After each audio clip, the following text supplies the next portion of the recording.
O jeito certo de apresentar um personagem. Faça isso e surpreenda os seus leitores. Continue aqui comigo nesse vídeo se você quer ampliar a sua capacidade de criar personagens memoráveis desde a primeira cena, desenvolver habilidades para usar diálogos e ações que revelam profundamente seus personagens, dominar técnicas de narrativa interna para apresentar a complexidade emocional e psicológica dos seus personagens e muito mais. Eu sou o Vilto Reis, escritor de fantasia, roteirista de quadrinhos, esses são os meus dois últimos lançamentos, e professor de escrita criativa. Seja bem-vindo a esse vídeo que é um esquenta para a nossa Rota do Escritor, o nosso evento online que é totalmente grátis. E nesse evento eu vou te mostrar o caminho das pedras do início ao fim para você escrever e lançar o seu livro. E se você quer participar, então é só clicar no primeiro link aqui na descrição e confirmar a sua presença. E antes de a gente entrar no assunto desse vídeo, eu tenho uma proposta que vai transformar a maneira como você escreve. E o melhor, sem custo algum. Tudo que você precisa fazer é curtir esse vídeo, se inscrever no canal e ativar as notificações, porque fazendo isso você ganha acesso a um conteúdo semanal exclusivo que vai turbinar as suas habilidades de escrita. Posso contar com você? Maravilha, então. Agora prepare-se para o nosso vídeo de hoje, ok? Vamos lá. Número 1, importante para você apresentar um personagem aí, né, em cena. Primeira coisa, marcando a entrada dele. Quando eu começo a escrever uma história, eu penso muito sobre como eu vou fazer aquela primeira cena com um novo personagem. Não é só jogar ele lá e pronto. Eu busco algo que marque, que faça os leitores quererem saber mais. E eu vou contar um pouquinho de como eu faço isso. Primeiro eu penso em uma entrada que seja memorável. E isso não significa que o personagem precisa chegar voando num dragão. A menos, claro, que isso faça sentido dentro da história. Mas ele precisa fazer algo que chame a atenção. Por exemplo, imagine um personagem que na sua primeira cena está salvando um gatinho preso em uma árvore durante uma tempestade. Não é uma cena de ação, de tirar o fôlego. Mas mostra muitas coisas sobre o personagem. Mostra coragem, mostra gentileza e talvez um pouco de teimosia de estar fazendo aquilo na tempestade, não sei. Isso já diz muito sobre esse personagem. Aí eu gosto também de brincar com contraste e conflito logo de cara. Colocar o personagem em uma situação que destoa do que se espera dele pode revelar muito sobre a personalidade dele. Imagina um cara super tatuado, com cara de poucos amigos, que você espera que seja o típico durão, mas ele tá lá delicadamente escolhendo flores para sua mãe no mercado. Isso quebra expectativas e cria uma camada de profundidade nele imediatamente. Na capa do meu quadrinho tem um personagem que logo se destaca, que é esse personagem aqui, o Odion, tá? O Odion, normalmente, em histórias de aventura, em grupos de luta, normalmente aquele personagem que é maior, né, que é o... Como é que é aquela expressão que o pessoal está usando agora? É o forto, né? Ele é um gordo forte, né? Normalmente, qual é o papel que ele ocupa, né? Ele ocupa aquele personagem que normalmente ele tem um neurônio e que só sabe bater nos outros. No meu quadrinho, o Odion, que é esse personagem, tem esse estereótipo físico, ele é o curandeiro, ele é o cara mais delicado que tem no grupo. Então esse tipo de coisa já inverte um pouco a expectativa. Mistério e curiosidade também são os meus melhores amigos nessa hora. Eu não revelo tudo sobre o personagem de uma vez. Talvez ele receba uma carta misteriosa ou olhe constantemente para o relógio dele, indicando que está esperando por algo ou por alguém. Isso faz com que o leitor fique se perguntando o que está acontecendo. E esse é o ponto principal. Outra coisa que eu faço é usar diferentes perspectivas para mostrar o personagem. Às vezes, a primeira visão que a gente tem dele é através do olhar de outro personagem. E isso pode ser muito revelador. Imagina um personagem visto inicialmente como intimidador aos olhos de uma criança, mas depois, aos olhos de outro personagem, a gente vê o quanto ele é gentil, o quanto ele é amigável, né, a partir das interações. Isso muda completamente a nossa percepção inicial.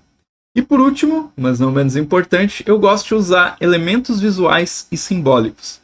Se eu estou introduzindo alguém que tem uma conexão forte com o mar, talvez a primeira vez que você o veja, ele esteja na praia, olhando as ondas ou de repente usando um colar com um pingente de âncora. Isso ajuda a criar uma imagem mental desse personagem que vai além do que ele diz ou além do que ele faz. E essas estratégias não são fórmulas mágicas, mas elas são maneiras de eu pensar sobre como tornar os meus personagens inesquecíveis, desde o momento em que eles aparecem. Me fala aí nos comentários, você já se deparou com algum personagem cuja entrada foi tão marcante que você não conseguiu parar de pensar nele? Compartilha aí nos comentários, eu quero dar uma olhada depois. Número 2, diálogos e interações iniciais. Quando eu penso em introduzir um novo personagem através de diálogos e interações, sempre me vem à mente a importância desses primeiros momentos. Eles são como aquele aperto de mão inicial que pode não dizer tudo sobre você, mas com certeza deixa a sua marca. Então vamos falar aí sobre as primeiras falas.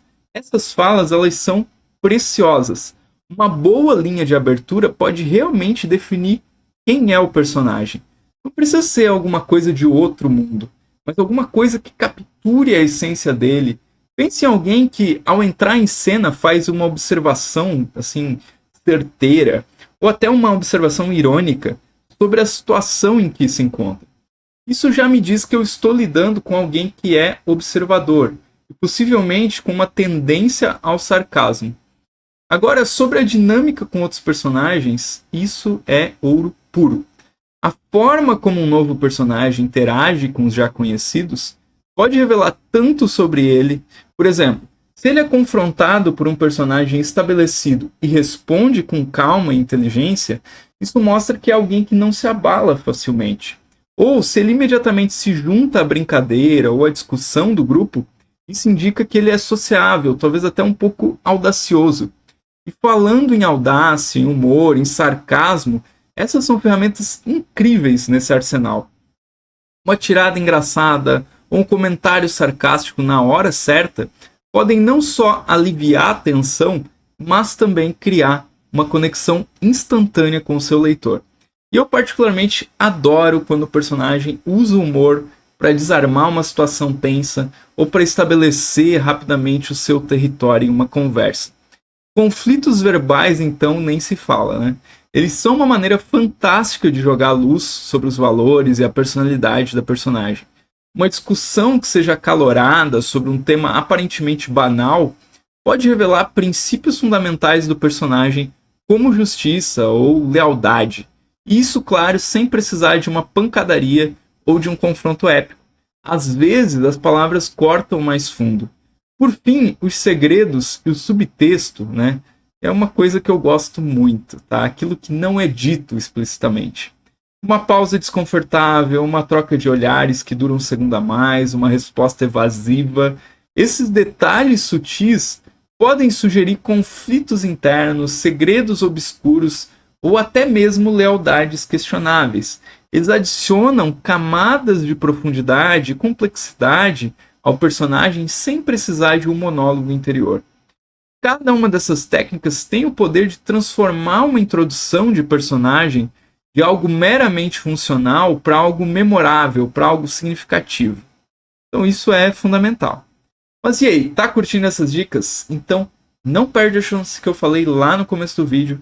Aproveita que você está aqui, já dá um like no canal, nesse vídeo, curte para não se inscrever, para não se esquecer. Já estou misturando tudo, né, gente? Se inscreva no canal e já ativa as notificações, porque toda semana tem conteúdo desse tipo valioso para você melhorar na escrita. Número 3, revelando através das ações. Quando eu estou criando um novo personagem e eu quero que os leitores realmente entendam quem ele é, muitas vezes eu opto por revelar ele através das ações. Afinal, é no fazer, no agir, que muitas vezes a verdadeira essência de alguém se mostra, não é verdade? Então, pense em um ato heróico ou significativo logo de cara. Eu não estou falando de salvar o mundo com poderes sobre-humanos, até pode ser, não, mas pense em uma coisa mais pé no chão, que mostra a coragem ou a bondade de um personagem. Como alguém que, sem pensar duas vezes, corre para ajudar um estranho que está em apuros. Isso já diz muito sobre aquele personagem.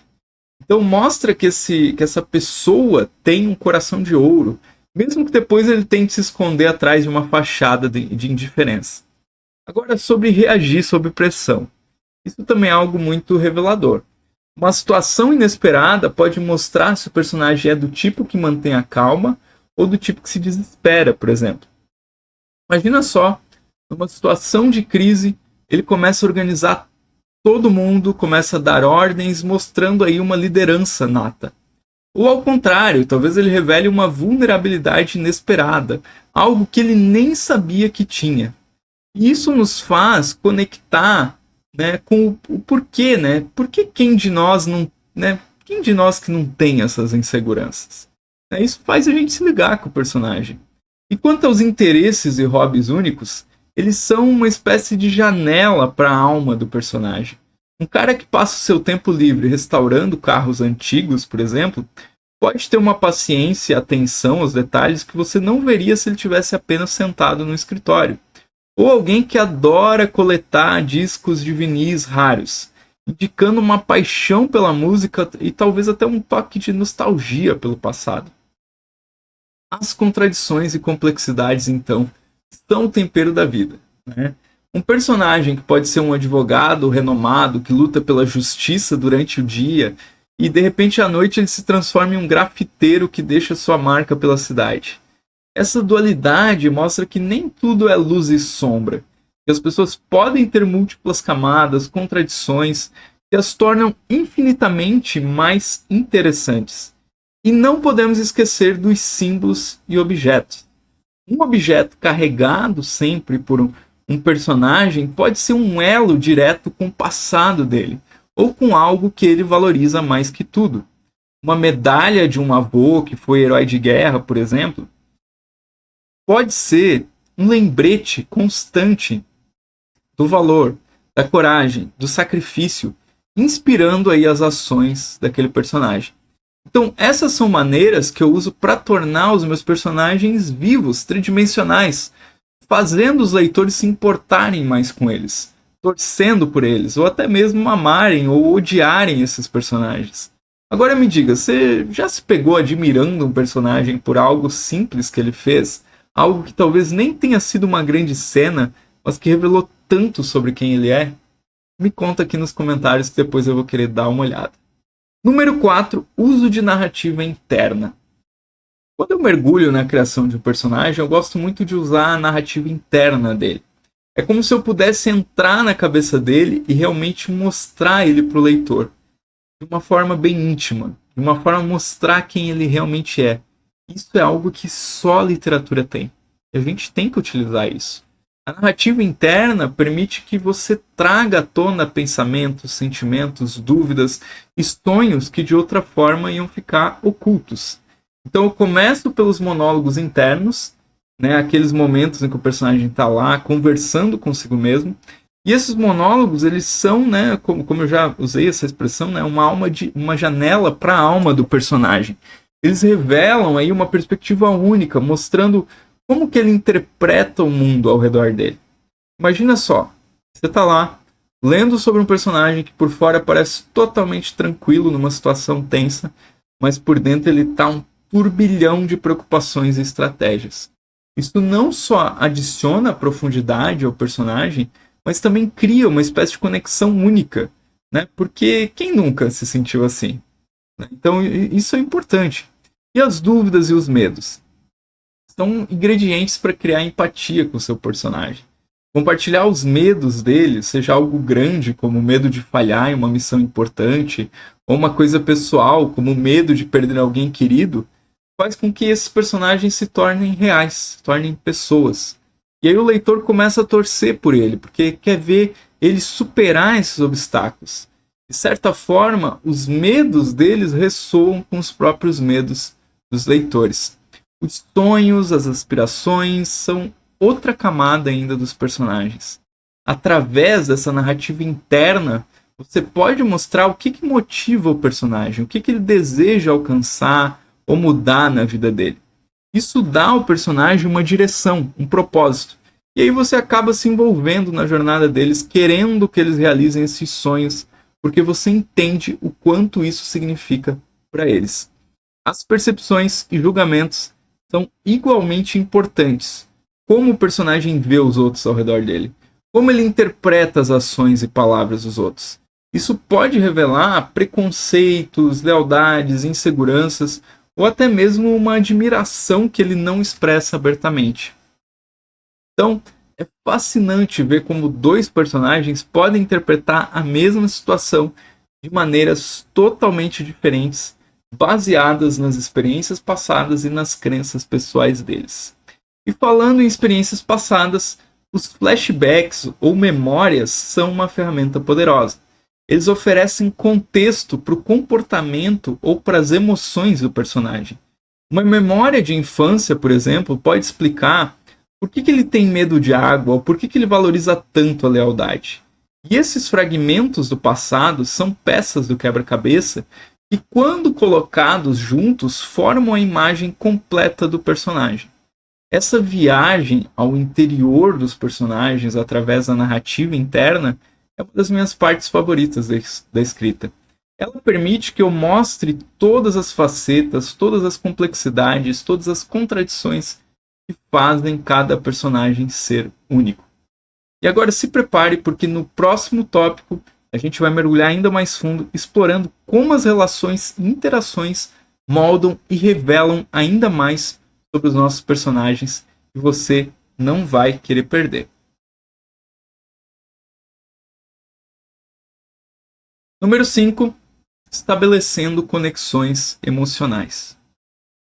Estabelecer essas conexões entre os personagens e os leitores é algo que eu levo muito a sério. Afinal, o que seria de uma história sem aquele laço que nos faz torcer, que nos faz sofrer e até mesmo chorar junto com os personagens?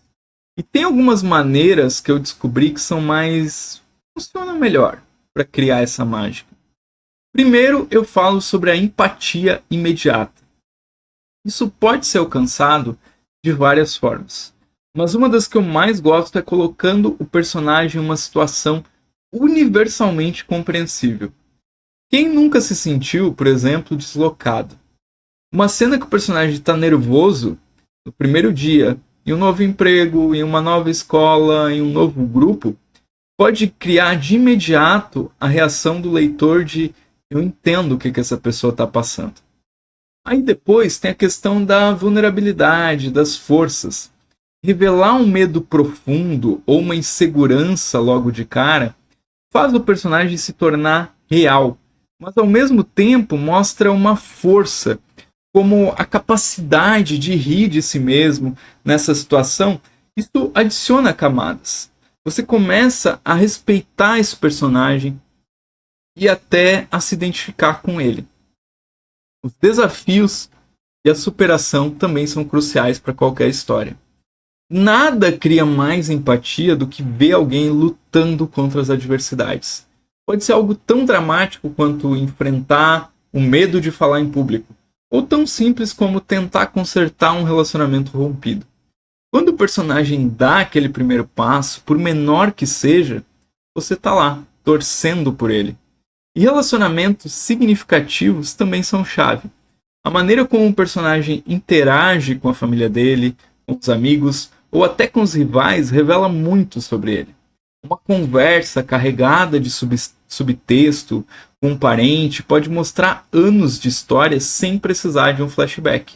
Você entende as complexidades dessas relações e como elas moldam o personagem. Por fim, mas não menos importante, os momentos de humanidade, aqueles momentos relacionáveis, de relação mesmo entre dois personagens. Aqueles pequenos gestos, como parar para ajudar um desconhecido, que realmente destacam a essência daquele personagem. Isso mostra que, apesar de todas as falhas e lutas, tem bondade, tem beleza nas ações mais simples daquele personagem. Essas técnicas não só aproximam você dos personagens, como também tornam a jornada deles mais rica e mais gratificante. Nesse vídeo, a gente mergulhou fundo aí na arte de apresentar personagens, de uma forma que não só capture a atenção dos leitores, mas também crie uma conexão duradoura com eles. A gente discutiu técnicas para criar entradas memoráveis, revelar a personalidade através do diálogo e da ação, e explorar a narrativa interna para desvendar camadas mais profundas dos seus personagens. Falamos sobre a importância de estabelecer conexões emocionais, mostrando as vulnerabilidades e forças dos personagens, os seus desafios, suas superações e os momentos de humanidade que os tornam reais aos olhos dos leitores. Mas criar personagens fascinantes é apenas uma parte da jornada. No próximo vídeo, a gente vai explorar outro aspecto crucial da escrita: encontrar o coração do leitor. O título do vídeo vai ser Encontre o Coração do seu Leitor. Como identificar o público-alvo do seu livro. E aí você vai mergulhar nas estratégias para entender quem são seus leitores ideais e como escrever de maneira que ressoe diretamente com eles. E esse conhecimento não só vai aprimorar a sua escrita, mas também aumentar a sua chance de sucesso aí no mercado literário. Se você achou as dicas de hoje úteis, não se esqueça de se inscrever no canal, dar um like nesse vídeo e ativar as notificações. E lembre-se, esta série de vídeos faz parte da Rota do Escritor, 3 lives dedicadas a guiar você desde a concepção da sua ideia até ver o seu livro nas prateleiras aí dos leitores. Para não perder nenhum conteúdo gratuito e valioso, inscreva-se no evento clicando no primeiro link aqui da descrição desse vídeo. Até lá, continue escrevendo, continue sonhando e a gente se vê aí no próximo vídeo sobre escrita. Até mais!